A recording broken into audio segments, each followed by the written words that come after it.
तो साथियों आप सभी का हमारे यूट्यूब चैनल एग्जाम पथ में बहुत बहुत स्वागत है। और आज हम लोग जो डिस्कस करने वाले हैं वो ग्लोब है। ठीक है, और ये ज्योग्राफी जो एनसीईआरटी है क्लास 6 की, उसका जो है सेकंड चैप्टर है। ठीक है, उसका ये सेकंड चैप्टर है, ये आपको मिल जाएगा आपकी बुक में। इसके अंतर्गत हम लोग ग्लोब के बारे में पढ़ेंगे और उसके बाद क्या करेंगे, हम लोग अक्षांश और देशांतर जो है उनके बारे में चर्चा आज करने वाले हैं। और अगर आप चैनल पे नए हो तो चैनल को सब्सक्राइब कर लीजिए। ठीक है, इससे क्या होगा कि आपको जो नोटिफिकेशंस हमारी क्लासेस के हैं वो आपको आसानी से प्राप्त होते रहेंगे। ठीक है, तो साथियों सबसे पहले क्या करेंगे, आज हमको ग्लोब पढ़ लेते हैं। सबसे पहले हम स्टार्टिंग हम ग्लोब से करेंगे। ठीक, उसके बाद अक्षांश देशांतर पे हम लोग आएंगे। सबसे पहले आप समझ लीजिए ग्लोब होता है क्या।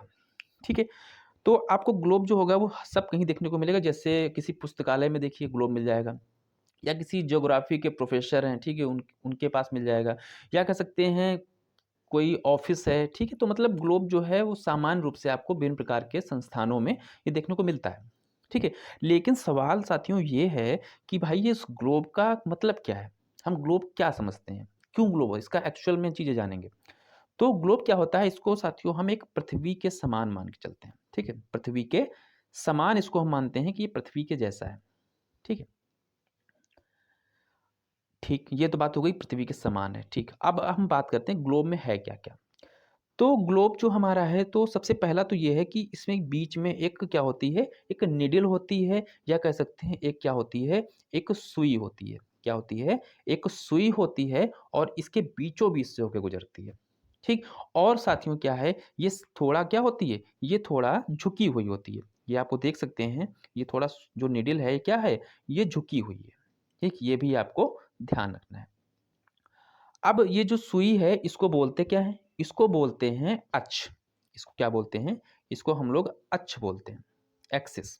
ठीक है, और इस अक्ष के चारों ओर, इस अक्ष के चारों ओर क्या है, ये ग्लोब जो है ये रोटेट कर सकता है, घूम सकता है। ठीक, तो ये आपका क्या हो गया, ग्लोब। अब इसी संदर्भ में क्या करेंगे, हम पृथ्वी के बारे में बातें करेंगे। ठीक, इसको मिलता जुलता हम पृथ्वी के बारे में अध्ययन करेंगे। ये एक सबसे एक दृष्टिकोण से आप देख सकते हैं कि हाँ भाई, पृथ्वी जो है हमारी इस तरह की है, और इस प्रकार से अपनी अक्ष पे झुकी हुई है, और इस तरीके से जो है अक्ष के चारों ओर रोटेट करती है। ठीक, अब हम आगे बढ़ते हैं। अब हम अक्ष के बारे में हमने पढ़ लिया है कि अक्ष क्या है। जो पृथ्वी हमारी होती है उसके क्या होता है, उसके बीच से क्या निकलती है, इसको ये अक्ष होती है। ठीक, और इसको हम क्या बोलते हैं, अ, हल्का जो है ये झुकी हुई है, ये भी आपको ध्यान रखना है। ठीक है, इसके साथ ही जो ये पॉइंट जो है इसके, जो इसको मिलाते हैं, ये बिंदु, दो बिंदु आप देख सकते हैं, एक यहाँ पे है और एक यहाँ पे है। तो इसको साथियों बोल देते हैं उत्तरी ध्रुव। ठीक है, उत्तरी ध्रुव क्योंकि उत्तर की ओर है, और इसको बोल देते हैं दक्षिणी ध्रुव। ठीक, तो ये बात हो गई किसके बारे में, ग्लोब के बारे में ये बात हो गई। ठीक है, अब आगे क्या करते हैं, ये जो ग्लोब होता है, या हम कह सकते हैं जो पृथ्वी हमारी है। ठीक है, सेम चीजें हैं कि ये क्या है, अक्ष के चारों ओर क्या करती हैं, ये पश्चिम से किधर, पूर्व की ओर, पश्चिम से ये पूर्व की ओर क्या करती हैं, घूम सकती है। ठीक, हमारी पृथ्वी जो है वो भी क्या करती है, अपनी अक्ष के चारों ओर पश्चिम से पूर्व की घूमती। सेम चीज है, हमारा ग्लोब भी होता है जो पश्चिम से पूर्व की ओर रोटेट कर सकता है। ठीक, तो ये तो ग्लोब और इसके बारे में बात हो गई।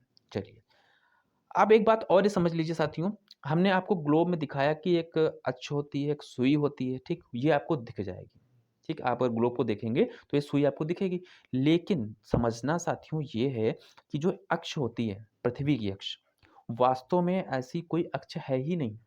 ठीक, क्या है ये एक प्रकार की काल्पनिक रेखा है। सिर्फ इसको मान लिया गया है, सिर्फ इसको एक काल्पनिक रूप से मान लिया गया है कि ये पृथ्वी की ये अक्ष है, लेकिन वास्तविक रूप में या भौतिक रूप से ऐसी कोई अक्ष मौजूद नहीं है। तो ये बात आपको ध्यान रखना है। ठीक, अब हम बात ये करेंगे कि एक अन्य काल्पनिक रेखा, ठीक, एक अन्य काल्पनिक रेखा की बात करेंगे। ये काल्पनिक रेखा कौन सी है, एक काल्पनिक रेखा की हमने बात की जिसको हम अक्ष बोले हैं। अब ये दूसरी काल्पनिक रेखा है। ये दूसरी काल्पनिक रेखा कौन सी है, ये जो काल्पनिक रेखा होती है इसको हम बोलते हैं विषुवत रेखा। क्या बोलते हैं, इसको हम लोग बोलते हैं विषुवत रेखा, या इसको हम बोल देते हैं भूमध्य रेखा। ये दोनों नाम आपको ध्यान रखना है। और साथ में एक चीज और है, या इसको बोलते हैं 0 डिग्री अक्षांश भी बोल देते हैं। ठीक, ये तीन नाम आपको हैं, ये आपको ध्यान रखने हैं। ठीक है, ये 3 नाम आपको क्लियर रखना है। तो ये जो भूमध्य रेखा हमने बताई या विषुवत रेखा बताई, असल में ये है क्या? इसके बारे में हमको जानना चाहिए। जैसे आपको एक समान रूप से मैं बताने की कोशिश कर रहा हूँ, जैसे ये हमारा क्या है? ये वृत्त है। हमने माना ये जो हमारी है क्या है? ये है भूमध्य रेखा। ठीक, क्या है? ये भूमध्य रेखा है और इसको भी विषुवत रेखा बोलते हैं। तो इसका कार्य क्या है भाई? तो जो भूमध्य रेखा है, जैसा कि नाम से स्पष्ट है, भू और मध्य, अर्थात भू मतलब पृथ्वी के मध्य से होकर गुजरने वाली, वो क्या है? भूमध्य रेखा। ये क्या करती है?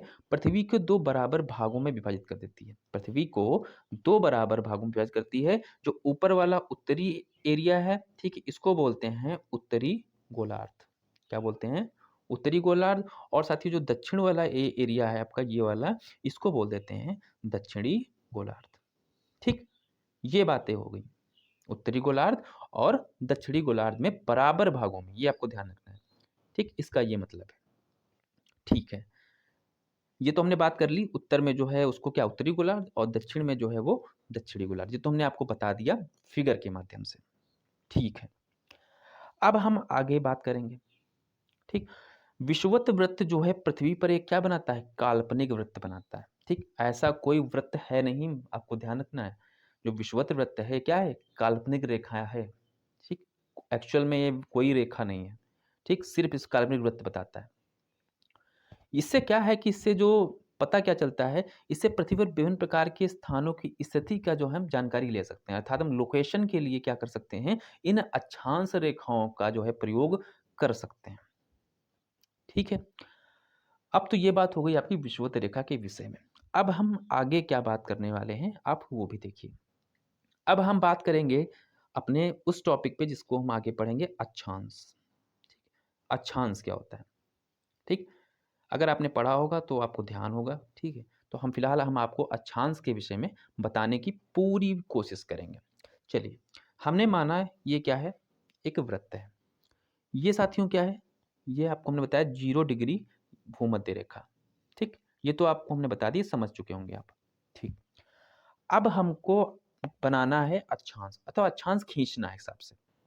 तो हमने आपसे कहा कि आप ऐसा करिए, 30 डिग्री, ठीक है, उत्तरी अक्षांश खींचिए। 30 डिग्री उत्तरी अक्षांश खींचिए। तो आप कैसे खींचेंगे बताइए? इसको खींचने के लिए एक बहुत सामान चीज़ है। ठीक, आप घर पे कर सकते हैं, कोई दिक्कत नहीं है। एक पेपर ले लीजिए, उस पे ये वृत्त बना लीजिए और एक चांदा ले लीजिए। ठीक, एक चांदा आपको पता होगा, इससे कोण बनाते हैं। तो यहाँ पे चांदा रखिए और क्या बना दीजिए? सिंपल सा 30 डिग्री का एक एंगल बना दिया, क्योंकि हमसे कहा गया है कि 30 डिग्री अक्षांश खींचिए। तो ये बन गया 30 डिग्री का एंगल। अब हमको अक्षांश खींचने करना क्या? जहाँ पे ये जो कोण जो है ये टच किया, यहाँ पे इसकी जो परिधि है इसको टच किया, तो हम क्या करेंगे? यहीं पे अपनी जो है पटरी को रखेंगे और जो ये भूमध्य रेखा है, ठीक, इसके समांतर क्या करेंगे? ऊपर जो है वो एक रेखा हम खींच देंगे। और जैसे ही ऊपर रेखा खींचेंगे, इस जो समांतर रेखा इसको क्या बोल देंगे? 30 डिग्री उत्तरी अक्षांश। ठीक है, सेम प्रोसेस जो है दक्षिणी गोलार्ध में की जाती है। हमने क्या किया? यहाँ पर भी रखा और ये हमने 30 डिग्री जो है दक्षिण में हमने कोण बना दिया। अब क्या करेंगे? जहाँ पे टच कर रहा है परिधि को, तो वहाँ पे इसके लग के भूमध्य रेखा के समांतर हमने क्या की? ये 10 डिग्री, सॉरी 30 डिग्री जो है ये दक्षिणी अक्षांश जो है हमने खींच दिया। इस तरीके से जो है वो अक्षांश रेखाएं जो हैं खींची जाती हैं। ठीक है, तो हम परिभाषा के तौर पे साथियों हम अगर बात करें आपसे, तो क्या है ये? ये जो हैं एक समांतर क्या है? वृत्त हैं। ये समांतर क्या है? रेखाएं हैं। किसके समांतर? भूमध्य रेखा के समांतर। तो यही इसकी परिभाषा बन जाती है कि विषुवत वृत्त से, कहाँ से? विषुवत वृत्त से, ठीक है, उत्तरी और दक्षिणी गोलार्ध में खींची गई जो समांतर रेखाएं हैं या समांतर वृत्त हैं, उनको साथियों बोलते हैं अक्षांश। ठीक, इस तरीके से अक्षांश की आपके सामने हमने डिफिनेशन रख दी। आशा करते हैं आपको समझ में आ गया हो। इनको मापते किस में? इनको हम अंश में मानते हैं, क्योंकि हम कोण को भी अंश में मान रहे हैं और ये क्या है? ये कोणीय दूरी है, तो हमको इनको भी क्या करेंगे? अंश में हम लोग लिखेंगे। ठीक है, आगे बढ़ते हैं। ये तो आपका हो गया अक्षांश। फिर हम क्या बात करेंगे? विषुवत वृत्त के उत्तर की ओर जो समांतर रेखाएँ हैं, उनको क्या बोलते हैं? उत्तरी अक्षांश बोल देते हैं। जो दक्षिण में है विषुवत रेखा के, उनको क्या बोल देते हैं? दक्षिणी अक्षांश बोलते हैं। ये तो हम बात कर चुके हैं आपसे। जैसे देख फिगर में देख लीजिए, ये हमने 2 वृत्त बनाए, ठीक है? ये। तो ये क्या हो गया? ये वाला क्या है? इस ये वाला जो एरिया है, इसमें जो लाइन खींची जाएँगी, इसमें क्या होगा? अ, उत्तरी अक्षांश, ठीक है? और जो इसके नीचे दक्षिण गोलार्ध में जो रेखाएँ हम लोग ड्रॉ करेंगे, इनको सबको क्या बोल देंगे साथियों? इनको सबको हम बोल देंगे जो है दक्षिणी अक्षांश, ठीक है? ये आपको ध्यान रखना है।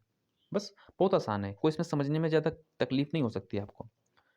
चलिए, ये बात हो गई आपकी। फिर क्या है कि अक्षांश के मान के साथ उसकी दिशा यानी उत्तर या दक्षिण को भी लिखा जाता है। अगर आप कोई अक्षांश लिख रहे हो, ठीक? अक्षांश आपको पता है कि उत्तर में भी है, दक्षिण में भी। लेकिन अगर आप कोई अक्षांश को लिख रहे हैं, तो ये कैसे पता चलेगा कि भाई ये उत्तर में है कि दक्षिण में है? तो इसके लिए क्या कर दिया जाता है कि अगर हमने लिखा 30 डिग्री, अब आप बताइए ये 30 डिग्री है उत्तरी अक्षांश या दक्षिणी अक्षांश है? किधर जाना है? किधर खींचना है? तो नहीं बता पाएँगे ना। बल्कि अक्षांश दोनों तरफ हैं। तो इसके साथ हम क्या लिख देंगे 30 डिग्री उत्तरी अक्षांश। जैसे ही मैंने 30 डिग्री उत्तरी अक्षांश लिख दिया, तो आप समझ गए कि हमें क्या करना है, ये 30 डिग्री जो है हमको कहाँ पे अक्षांश बनाना है? ये बनाना है उत्तर में बनाना है 30 डिग्री अक्षांश। ठीक? तो इसलिए क्या करते हैं, जो अक्षांश होती हैं उनके साथ में जो है उनको साथ में जो जिस ज़ोन में है उसका अक्षांश जो है वो लिख देते हैं। ठीक? ये आप समझ गए होंगे ये बात। चलिए, अब यहाँ पे आपको फिगर दिख रहा होगा, ये देखिए। इस फिगर के माध्यम से आपको हम सारी चीज़ें बताने का प्रयास जो है वो करेंगे। थोड़ा इसको ऊपर बढ़ा लेते हैं, अब ठीक है। देखिए, हमने जैसा बताया ये आपका बीच में जो निकला हुआ ये देखिए, इसको बोल दिया क्या है विषुवत वृत्त है, जो है 0 डिग्री वृत्त, ठीक? अब क्या है, ये 0 डिग्री के हम उत्तर में देखेंगे क्या-क्या चीज़ें हैं और दक्षिण में जो देखेंगे वो क्या-क्या चीज़ें हैं, ठीक? विषुवत वृत्त के उत्तर में आपको ये डॉटेड लाइन से ये दिख रही होंगी, ठीक? जिसको मैं रेड कर रहा हूँ, ठीक? तो साथियों ये कौन-सी रेखा है? ये रेखा है 23.5 डिग्री उत्तरी, क्या है? 23.5 डिग्री उत्तरी अक्षांश रेखा है और इसको बोलते हैं हम लोग क्या बोलते हैं? कर्क रेखा। क्या बोलते हैं? कर्क रेखा। जी, आपको उसको डिग्री ध्यान रखना है। सेम प्रोसेस ये है कि अगर हम दक्षिण में बात करें तो विषुवत रेखा के दक्षिण में ये डॉटेड लाइन है, इस पे हमने फिर से रेड कलर से बनाया। ये है 23.5 डिग्री दक्षिणी अक्षांश। तो साथियों इसको हमने क्या कह दिया? मकर रेखा बोल दिया, ठीक? ये हो गई मकर रेखा। जब इसके ऊपर बढ़ेंगे, इसके ऊपर क्या है? ये आपको दिखा 66.5 डिग्री उत्तरी अक्षांश, 66.5 डिग्री उत्तरी अक्षांश। इसको हम लोग क्या बोलते हैं? इसको क्या बोलते हैं?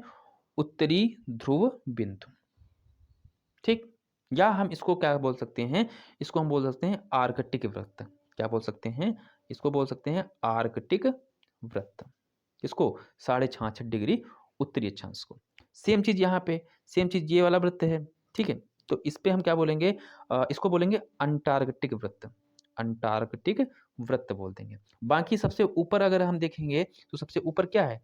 ध्रुव है, तो ऊपर उत्तरी ध्रुव हो गया और नीचे वाला हिस्सा जो हो गया, वो आपका दक्षिणी ध्रुव हो गया। ठीक? तो ये चीज़ें आप लोग समझ गए होंगे। ठीक है? अब क्या है, इनके बीच के कुछ क्षेत्र डिवाइड होते हैं। इनके जो क्षेत्र होते हैं, वो कुछ डिवाइड होते हैं, उनको आप समझ लीजिए। तो समझना ये है कि जो कर्क रेखा और मकर रेखा, ठीक है? कर्क रेखा और मकर रेखा का जो बीच में जो भाग है, अर्थात ये वाला, ठीक? ये वाला जो भाग है, इसको साथियों क्या बोलते हैं? इस क्षेत्र को हम बोलते हैं क्या? उष्णकटिबंधीय क्षेत्र, ठीक है? उष्ण उष्णकटिबंधीय या उष्णकटिबंध, ठीक? यहाँ पे क्या होता है, जो सूर्य की किरणें लंबवत पड़ती हैं, ठीक? यहाँ पे जो है गर्मी सबसे ज़्यादा है, सूर्य विकिरण जो सूर्य का होता है सबसे अधिक जो इस क्षेत्र में प्राप्त होता है। फिर क्या है, फिर आप ऊपर देखेंगे, ऊपर आपका 23.5 उत्तरी से 66.5 डिग्री ये वाला एरिया आपको दिख रहा होगा, ठीक? ये इसको क्या बोलेंगे? उत्तरी शीतोष्ण कटिबंध। क्या बोलेंगे? उत्तरी शीतोष्ण कटिबंध और सेम आपका यहाँ नीचे देखिए 23.5 दक्षिणी से 66.5 दक्षिणी जो इसको क्या बोलेंगे? इसको बोलेंगे दक्षिणी शीतोष्ण कटिबंध। ठीक है? यहाँ पे सूर्य की किरणें तिरछी हो जाती हैं, तो यहाँ पे सूर्य का प्रकाश कम प्राप्त होता है। तो ये समझ गए आप लोग। इसके बाद अब आ गया यहाँ पे ये वाला ध्रुव वाला एरिया, उत्तरी ध्रुव वाला एरिया और दक्षिणी ध्रुव। तो उत्तरी ध्रुव वाला एरिया उसको बोलते हैं उत्तरी शीत कटिबंध, ठीक है? और जो दक्षिणी ध्रुव वाला क्षेत्र है, इसको बोलते हैं दक्षिणी शीत कटिबंध। यहाँ पे सूर्य की किरणें इतनी तिरछी हो जाती हैं कि यहाँ पे सूर्य का प्रकाश नहीं प्राप्त हो पाता है, और क्या होता है कि यहाँ पे बर्फ जमी रहती है। ठीक? तो ये तो आप लोग फिगर के माध्यम से चीज़ें हम आपको जो समझाना चाह रहे थे, वो आप लोग समझ गए होंगे। ठीक है? चलिए आगे देखते हैं। ये हमने आप सभी को हमने बता दिया है, ठीक है? ये वाला उत्तरी गोलार्ध में कर्क रेखा 66.5 डिग्री उत्तरी, फिर दक्षिणी गोलार्ध में मकर रेखा 66.5 डिग्री दक्षिणी, और विषुवत वृत्त के कारण हम 66.5 डिग्री उत्तरी, उसको क्या बोलेंगे? आर्कटिक वृत्त, और विषुवत रेखा के 66.5 डिग्री दक्षिणी को हम लोग क्या बोलेंगे? अंटार्कटिक वृत्त। ठीक? तो ये तो हम आप सभी को समझा चुके हैं। ठीक है? ताप कटिबंध हमने साथियों आपको ये भी बताया। ठीक है? ताप कटिबंध के बारे में कि कर्क रेखा एवं मकर रेखा के बीच के जो अक्षांश हैं, उसमें क्या होता है, सूर्य की जो किरणें होती हैं, वो क्या होती हैं? सिर के ठीक ऊपर अर्थात लंबवत होती हैं, और लंबवत होने के कारण क्या होता है, इस क्षेत्र में सबसे अधिक ऊष्मा प्राप्त होती है, और इसको उष्ण कटिबंध बोलते हैं। फिर आगे देखिए, कर्क तथा मकर रेखा के बाद किसी भी अक्षांश पर दोपहर का जो सूर्य होता है सिर के ऊपर नहीं होता, अर्थात जब हम अक्षांश में ऊपर की ओर बढ़ेंगे, ठीक है, अक्षांश में ऊपर की ओर बढ़ेंगे, चाहे उत्तरी हो या दक्षिणी हो, और सूर्य की किरणें क्या होंगी, धीरे धीरे लंबवत या सॉरी तिरछी होती जाएंगी। जैसे ये है, ये आपका क्या है, ये वाला एरिया क्या है आपका, मान लो उष्णकटिबंधीय क्षेत्र है, तो इसके ऊपर वाले अक्षांश में जितना हम बढ़ते जाएंगे आगे आगे, तो क्या होगा, सूर्य की किरणें तिरछी होती जाएंगी। वही यहाँ पे कहना चाह रहा है, अर्थात उष्णकटिबंध को छोड़ दिया जाए तो कोई भी अक्षांश ऐसा है जहाँ पे सूर्य की किरणें लंबवत नहीं पड़ती, अर्थात किरणें तिरछी हो जाती हैं। उत्तरी ध्रुव की ओर जितनी आगे बढ़ेंगे आप लोग, जो सूर्य की किरणें होंगी तिरछी होती चली जाएंगी। चलिए, अब हम क्या करते हैं कि उत्तरी गोलार्ध में कर्क रेखा एवं उत्तरी ध्रुव वृत्त, जिसको हमने आर्कटिक वृत्त बोला था, इनके बीच का जो क्षेत्र है उसको हम क्या बोलते हैं, उत्तरी शीतोष्ण कटिबंध। और ऐसे ही अगर दक्षिणी गोलार्ध में हम बात करें, ठीक है, तो उसमें क्या है, मकर रेखा एवं अंटार्कटिक वृत्त के बीच में जो क्षेत्र है उसको दक्षिणी शीतोष्ण कटिबंध हमने बात कर ली है। तो ऐसे कि आप लोग यहाँ पे जान लीजिए कि उत्तरी गोलार्ध में कर्क रेखा एवं उत्तरी ध्रुव वृत्त तथा दक्षिणी गोलार्ध में मकर रेखा एवं दक्षिणी ध्रुव वृत्त अर्थात अंटार्कटिक वृत्त, इनके बीच का जो क्षेत्र आता है उसको हम लोग शीतोष्ण कटिबंध कहते हैं। ठीक, ऊपर हमने फिगर से सब कुछ समझाया है, आपने नहीं देखा तो ऊपर आप देख लीजिएगा। फिर क्या है कि उत्तरी गोलार्ध में उत्तरी ध्रुव वृत्त एवं उत्तरी ध्रुव, आप लोग समझिए, ऐसे समझ लीजिए, मैं यहाँ पे बता रहा हूँ, जैसे ये हमने बनाया, ये तो ये वाला क्षेत्र जो है, ये वाला ऊपर ये वाला क्षेत्र, ठीक है, तो जो आपका ये इतना क्षेत्र ऊपर वाला है, ठीक, मत अर्थात ये तो आपका क्या हो गया, आर्कटिक वृत्त हो गया। ठीक है, और यहाँ पे क्या है, ये आपका उत्तरी ध्रुव हो गया। ऐसे ही यहाँ पे क्या हो गया, ये आपका अंटार्कटिक वृत्त हो गया ये वाला, और ये यहाँ पे क्या हो गया, दक्षिणी ध्रुव हो गया। तो ये जो क्षेत्र होता है दोनों तरफ, ठीक है, तो इस क्षेत्र को हम क्या बोलते हैं, इसको बोलते हैं शीत कटिबंध। कारण क्या है कि यहाँ पे सूर्य की किरणें इतनी ज़्यादा तिरछी हो जाती हैं कि यहाँ पे सूर्य का प्रकाश जो है वो प्राप्त नहीं हो पाता। फलस्वरूप इस क्षेत्र में क्या होती है, ठंड बहुत होती है। ठीक, बहुत ठंड होती है। ठीक, यहाँ पे जो होती है हमेशा क्या होती है, बर्फ जमी रहती है। ठीक है, तो साथियों ये आज का हो गया आपका अक्षांश। ठीक है, देशांतर हम नेक्स्ट पार्ट में पढ़ेंगे। ठीक है, अक्षांश आज हम आपको बता दिए हैं। ठीक, अक्षांश से रिलेटेड कोई अगर कुछ पूछना हो तो आप लोग जो है कमेंट बॉक्स में है हमसे पूछ लेंगे। ठीक, अगले पार्ट में हम लोग देशांतर के बारे में जानेंगे। ठीक, तो आज के लिए इतना ही, और अगर वीडियो पसंद आया हो तो आप चैनल को सब्सक्राइब जरूर करें, अपने दोस्तों को शेयर करें। ठीक है, और साथ में हमारे इस वीडियो